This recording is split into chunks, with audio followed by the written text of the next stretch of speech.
कि आज मैं आपके बीच में आया, मेरा बड़ा भाग्य है। और इस अवसर पर और इस जगह पर, पवित्र जगह जो गौ माता की जगह है, कई गौ है यहाँ पर, विशेष गौ है, इसलिए गौ माता की सेवा करनी चाहिए सभी को।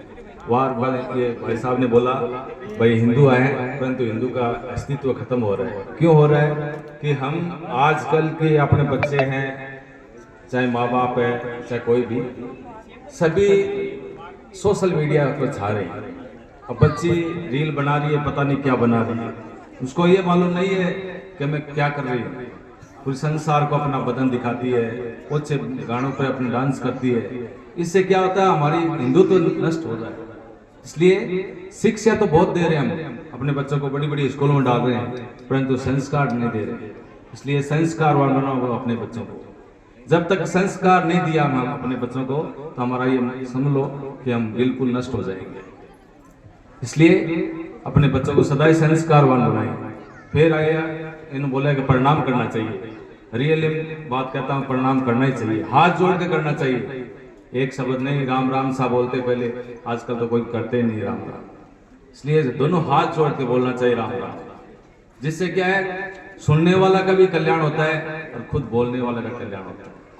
फिर न्यूनता बताइए, गुरु महाराज कहते थे का आए को आदर करे देखत बरसे नूर, उस घर जाना हक है जहां प्रेम बड़े भरपूर। प्रेम बड़े भरपूर संत कर अमर बधावा, दूधा धोवे पांव लेवे वचनों का मावा। संत अति बड़ी बात कह गया कि वचनों का मावा ले। गुरु महाराज महापुरुषों का या मात पिता के कवि हो, वो कहो क्यों मालिक तू भी संसार में पुतला बनाकर भेजा है।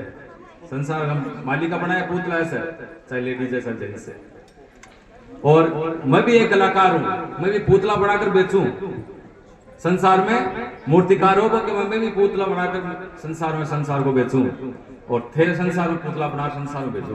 पर साहेब के एक भेद है अपन दोनों के बीच में, कहीं कि तेरे बनाया पुतला संसार में आकर आपसे में लड़े, थोड़ी थोड़ी जगह खाते भाई भाई आप सिर्फ बेर बना ले, और मेरा पुतला संसार में पूछे जावे। बंग सम हाथ जोड़ निवण करे, जीवता जीव है पुतला जी, हमको पैदा किया, माँ बाप घर में बैठे उनके हाथ नहीं जोड़ते, जो पत्थर की बनी मूर्ति के जाके सामने हाथ जोड़ते हैं, भगवान मेरा भला कर। और भला करने वाला तो तेरे घर में बैठे हैं, उसको कभी नहीं पूछते। इसलिए अपने माँ बाप और भाई बहनों की सबकी कदर करनी चाहिए, और संसार में जब भी आप हमको मिले भाई। फिर तीसरा पॉइंट है जातिवाद। ये जातिवाद बिल्कुल खत्म करो। किसी से इंसान से क्या भेद है? ईश्वर का सब है रज और बिन से काया रची है, कीड़ी लेके हाथ। संसार में जो मानव पैदा हुआ है, जाति दो ही है, नर और मादा, और कोई जाति नहीं है। इसलिए जातिवाद जब खत्म हो जाएगा, हम हिंदू ऑटोमेटिक संगठित हो जाएंगे। हमारे बीच में ऊंचा नीचा ऊंचा बड़ा रहेगा नहीं, तब तक हम हिंदू है इकट्ठा नहीं हो पाएंगे। इसलिए आज से प्रण करके जाओ गौ माता के आश्रम में कि मैं किसी के साथ भेदभाव नहीं करूंगा। जैसा है